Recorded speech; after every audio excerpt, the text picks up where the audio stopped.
बिस्मिल्लाहिर्रहमानिर्रहीम। कैसे हैं भैया आप लोग? रटना नहीं है, समझना है। Syntax book board matric chemistry chapter number 12 carbon silicon and there compounds.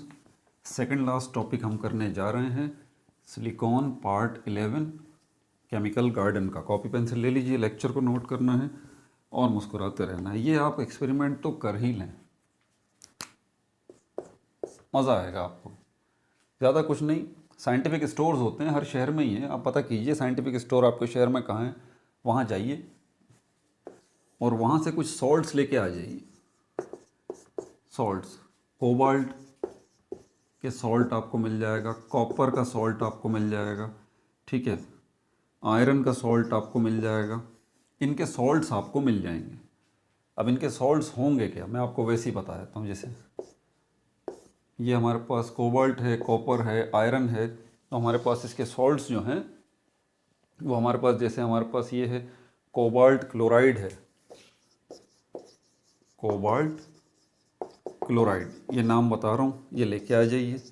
Copper sulphate है, ये तो ब्लू कलर का होता है, ये तो लैब में भी मौजूद होता है, शायद आप लोगों ने देखा हो प्रैक्टिकल्स के दौरान। कोबाल्ट क्लोराइड और कॉपर सल्फेट, और कौन कौन से हैं, निकल सल्फेट भी है, निकल सल्फेट है, ये भी एक सॉल्ट है, ठीक है। और आयरन सल्फेट है मेरा ख्याल, या फेरस क्लोराइड है या आयरन सल्फेट है, फेरिक क्लोराइड है, फेरिक क्लोराइड, ये फेरिक क्लोराइड, ये बाज़ार से ले आइए। और आपको क्या चाहिए, वाटर ग्लास चाहिए आपको, सोडियम सिलिकेट, सोडियम सिलिकेट, इसको ले आइए। सोडियम सिलिकेट या वाटर ग्लास जो है वो तो ऑलरेडी सोल्यूशन फॉर्म में आपको मिल जाएगा। अगर नहीं मिले तो ये सोडियम सिलिकेट मिल जाएगा। इसको पानी बॉयल कीजिए, पानी बॉयल करने के बाद ये सोडियम सिलिकेट इसमें डाल दें, तो उसके बाद ये इसका सोल्यूशन बन जाएगा, जो कि अब वाटर ग्लास कहलाएगा। पिछली वीडियो में मैंने एक्सप्लेन कर दिया है। बहरहाल तो आपको वाटर ग्लास भी मिल जाएगा, जो कि सोडियम सिलिकेट की ही असल में सोल्यूशन की फॉर्म है। तो ये मिल जाएगा, बाज़ार से ले आइए। ये सॉल्ट्स ले आइए कोई से भी, ये इसके अंदर डाल दीजिए। डालने के बाद मिलाइए, मिक्स करें अच्छी तरह इसको, और मिक्स करने के बाद अच्छी तरह जिस बर्तन में इसको आप रखें, ये बर्तन है, ठीक है, बड़ा सा थाल वगैरह या फिर कोई शीशे का बर्तन ले लें, कोई भी ले लें आप चीज़, ऐसी शीशे की हो जिसमें आपको वाज़े तौर पे नज़र भी आए। तो सोडियम सिलिकेट के साथ कोई भी इनमें से एक सॉल्ट डाल दें, कोबाल्ट क्लोराइड है या कॉपर सल्फेट है या निकल सल्फेट है या फेरिक क्लोराइड है, ये सब मेटल सॉल्ट्स कहलाते हैं। ये सब के सब मेटल हैं, देखें ये मेटल सॉल्ट्स कहलाते हैं। क्या कहलाते हैं ये, मेटल सॉल्ट्स, ये सब के सब। तो कोई भी एक ले आइए और इस सॉल्यूशन में, जो कि सोडियम सिलिकेट का सॉल्यूशन है, वाटर ग्लास है, इसमें इसको मिक्स कर दीजिए। किसी भी एक सॉल्ट को अच्छी तरह मिक्स करने के बाद इसको छोड़ दीजिए 3 से 4 दिनों तक, छेड़ना नहीं है फिर उसको, 3 से 4 दिनों तक। फिर आप देखेंगे कि इसके अंदर से जो है वो आपको डिफरेंट कलर्स के जो है वो क्या क्या नज़र आएंगी। यहाँ पर आपको ऐसा नज़र आएगा जैसे छोटे छोटे प्लांट्स निकल रहे हैं, इस तरह से यूं यूं यूं यूं यूं यूं बाहर निकलते हुए बाकायदा आपको नज़र आएंगे, ब्यूटीफुल से। ये हैं क्या, तो एक बड़ा ब्यूटीफुल सा पैटर्न जो है वो आपको नज़र आएगा। अगर मिसाल के तौर पर आप ये कॉपर सल्फेट जो ब्लू कलर का होता है, इसका सॉल्ट अगर डालेंगे तो ये ब्लू कलर का है, तो ब्लू कलर के बड़े खूबसूरत खूबसूरत से आपको यहाँ पर छोटे छोटे से ट्रीज़ नज़र आएंगे, ब्रांचेस नज़र आएंगी यहाँ पर। अब ये हो कैसे रहा है, ये भी मैं आपको बता देता हूँ कि असल में इसमें हो क्या रहा है। मिटा दूँ इसे, ये केमिस्ट्री के स्टूडेंट हैं, यहाँ तक तो बात समझ में आ गई, लेकिन केमिस्ट्री के स्टूडेंट तो जानना चाहेंगे ना कि सर ये हो क्या रहा है। इसकी मिसाल मैं आपको देता हूँ। अगर आपको प्रिसिपिटेशन का कॉन्सेप्ट क्लियर है तो देखें, चीज़ें जब बनती हैं ना, चीज़ बनाने के लिए आप क्या करते हैं। अगर आपको चाय बनानी हो आसान लफ्ज़ों में, तो चीनी, पत्ती, दूध और पानी आप एक बर्तन में रखेंगे, पानी लेंगे, चीनी, पत्ती, दूध और पानी इसमें डाल दिया, और उसके बाद आपने क्या किया, इसको चूल्हे पे चढ़ा दिया, हिलाते रहे, जोश देते रहे, हीट मिलती रही। हीट ने ये काम किया कि इसके बाद चीनी, पत्ती, दूध और पानी आपस में केमिकली रिएक्ट हुए और चाय बन गई। वैसे तो ये मिसाल गलत है, क्योंकि केमिकली रिएक्ट ये नहीं करते, लेकिन सपोज कर लेते हैं केमिकली रिएक्ट करने के बाद वो चाय बन गई। तो ये हीट जो आपने प्रोवाइड की, इसकी वजह से ये हुआ ना। जब आप पानी में कोई चीज़ डालते हैं वाटर में। वाटर यूनिवर्सल सॉल्वेंट है, और अगर आपको वाटर गिलास का याद हो तो ये वाटर गिलास हमने बनाया कैसे था। आपने सोडियम सिलिकेट को आपने हॉट वाटर के अंदर मिक्स किया था और सोल्यूशन बनाया था। तो ये वाटर गिलास असल में ये हॉट वाटर सोडियम सिलिकेट का क्या है, सोल्यूशन है। तो वाटर की ये क्वालिटी है कि वाटर क्या करता है, मॉलिक्यूल्स को तोड़ देता है। ठीक है, मॉलिक्यूल्स को तोड़ देता है। कॉपर सल्फेट, ये जो हम मेटल सॉल्ट की बात कर रहे हैं, कॉपर सल्फेट, इसका केमिकल फार्मूला ये है CuSO4। जब आप इसको पानी में डालेंगे तो फिर क्या होगा कि ये कॉपर के आयंस अलग हो जाएंगे और सल्फेट के आयंस जो हैं वो अलग हो जाएंगे। वाटर ग्लास जो है वो भी आयनाइज्ड फॉर्म में है।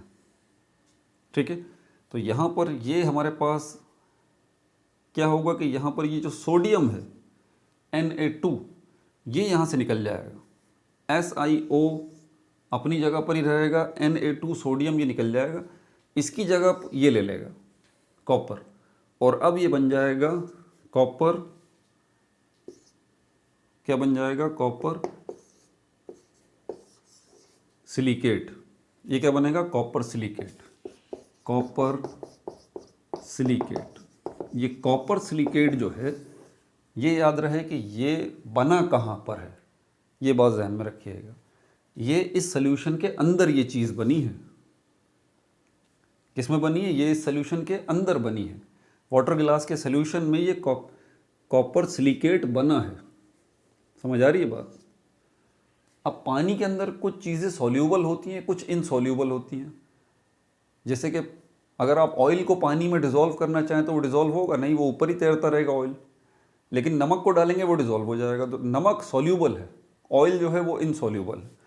इसी तरह ये कॉपर सिलिकेट जो है ये इनसॉल्यूबल है। ये पानी में फिर ये पानी में ज़ाहिर होना शुरू हो जाएगा। अगर ये पानी में ज़ाहिर होना शुरू हो गया है तो इसका मतलब ये डिज़ोल्व नहीं हुआ। जैसे कि पानी के अंदर ऑयल जो है वो आपको वैसे ही नज़र आ रहा है, बिल्कुल इसी तरह ये कॉपर सिलिकेट जो है पानी में इस सोल्यूशन में ब्लू ब्लू कलर का आपको नज़र आना शुरू हो जाएगा। क्योंकि आप केमिकल गार्डन बना रहे हैं, आपने छेड़ाछाड़ी कुछ भी नहीं की, उस बर्तन को इसी तरह छोड़ दिया था मिक्स करने के बाद, तो फिर क्या होगा कि ये कॉपर सिलिकेट जब ज़ाहिर होगा इस सॉल्यूशन में से तो एक ब्यूटीफुल से पैटर्न में ज़ाहिर होगा। ये इस तरह से ज़ाहिर होगा कि ये समझ लें कि ये वो बर्तन है जिसमें आप बना रहे थे। तो इसमें ये कॉपर सल्फेट इस तरह से एक के ऊपर एक मॉलिक्यूल बनता चला जाएगा। यहाँ पर भी एक के ऊपर एक मॉलिक्यूल बनता चला जाएगा, ऐसे ऐसे ऐसे ऐसे। और यही ये मॉलिक्यूल के ऊपर मॉलिक्यूल चढ़ते चढ़ते ये बाहर आपको बाकायदा नज़र आएंगे। तो आपको ऐसा लगेगा जैसे इस बर्तन के अंदर से ये ब्रांचेस ब्लू कलर की निकल रही हैं, खूबसूरत सी। तो ये ब्रांचेस जो ब्लू कलर की निकल रही हैं ये असल में क्या है, ये प्रिसिपिटेशन है इसकी, कॉपर सिलिकेट की। प्रिसिपिटेशन एक ऐसा ही प्रोसेस होता है, एक ऐसा प्रोसेस है प्रिसिपिटेशन जिसमें किसी लिक्विड के अंदर से किसी सॉलिड का ज़हूर होना, उसका ज़ाहिर होना, एक ऐसे सॉलिड का जो कि उस लिक्विड के अंदर डिज़ोल्व नहीं हो सकता। जैसे कि पानी में ऑयल अगर पैदा हो जाए तो वो ऑयल पानी में रुकेगा नहीं, गायब नहीं हो जाएगा, सॉल्ट गायब हो जाएगा, ठीक है, लेकिन ऑयल गायब नहीं होगा, वो बाहर आना शुरू हो जाएगा। ये होगा ना, इसी को आप कहेंगे इनसॉल्यूबल। तो ये कॉपर सिलिकेट जो है ये भी इनसॉल्यूबल है, पैदा तो हो गया इस सोल्यूशन के अंदर, लेकिन क्योंकि इस सोल्यूशन में डिज़ोल्व स्टेट में नहीं रह सकता इसलिए ये बाहर निकलेगा, ये प्रिसिपिटेट कहलाएगा। और ये प्रोसेस किसी सॉलिड, किसी लिक्विड में से किसी ऐसे सॉलिड का जाहिर होना जो कि इनसॉल्यूबल है उस सोल्यूशन में, तो इसको हम कहते हैं प्रिसिपिटेशन। और वो चीज़ जो जाहिर होती है उसको प्रिसिपिटेट कहते हैं। समझ में आ गई बात। क्योंकि हमने इस बर्तन के साथ कोई छेड़छाड़ी नहीं की, इसको इसी तरह हमने 3-4 दिन के लिए छोड़ दिया, तो ये जो बनते रहेंगे कॉपर सिलिकेट के मॉलिक्यूल तो इस तरह से पैटर्न बनाएंगे। बिल्कुल इसी तरह जो दूसरे सॉल्ट्स हैं, कोबाल्ट क्लोराइड है, फेरिक क्लोराइड है, निकल सल्फेट है, ये भी बिल्कुल इसी तरह बनेंगे कि सोडियम निकलता जाएगा, सोडियम सिलिकेट में से वो उसकी जगह पे आ जाएंगे, जैसे ये कॉपर आ गया, ठीक है भाई, अपना बहुत ज़्यादा ख्याल रखिएगा और ये तजुर्बा करके देखिएगा, बड़ा मज़ा आएगा आपको। और ये घर पे आप डेकोरेशन के तौर पे भी बता सकते हैं कि यहाँ देखें हमारी केमिस्ट्री। ठीक है, अपना बहुत ज़्यादा ख्याल रखिएगा। No like no subscribe, only share.